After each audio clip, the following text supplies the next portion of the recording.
La magie de ce lieu, c'est que dès qu'on pousse le portail, qu'il y a ces immenses arbres, moi je pose mon cerveau. Je me dis que là je suis dans un moment qui est vraiment pour moi. Prendre soin de soi. Cela n'a rien d'évident pour cette mère de famille.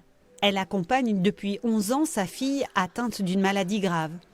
Avant de découvrir ce lieu consacré aux aidants, jamais elle ne s'autorisait de tels moments. Dans un avion, avant de mettre un masque à gaz à son enfant, il faut déjà se le mettre à soi-même. Il faut que soi-même on aille à peu près bien pour pouvoir aider les autres. Et c'est vrai qu'ici, ça nous rappelle ça. Ça nous rappelle qu'il faut aussi penser à nous si on veut rester assez solide pour accompagner au quotidien les difficultés que la vie nous a mis. Ici, c'est la maison de répit. Une structure unique en France, dans la métropole de Lyon. Elle offre un soutien sur mesure pour ceux que la maladie ou le handicap d'un proche épuise. Le cœur du projet, le sujet de soins dans cette maison, c'est l'aidant.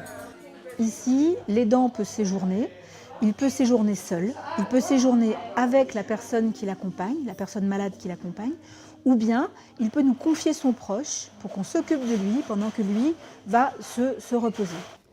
Attends mon amourette, voilà. Patricia veille sur sa fille de 29 ans jour et nuit. Là, elle a une sonde de gastrostomie, ma fille. Donc voilà, là, elle est en train de manger son repas du midi. Sans espace de repos et d'épanouissement comme cet atelier d'art-thérapie, elle ne tiendrait pas. S'il n'y avait pas des choses comme ça, tu meurs quoi. Tu meurs. C'est pas possible. C'est trop difficile. En tant qu'aidant, si t'es pas aidé, justement, si t'as pas de conjoint, heureusement qu'il y a ces dispositifs.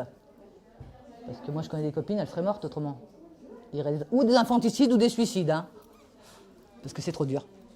Voilà. Née à l'initiative de familles et de soignants, la maison de répit, financée par l'Agence régionale de santé, accueille sur l'année 450 aidants.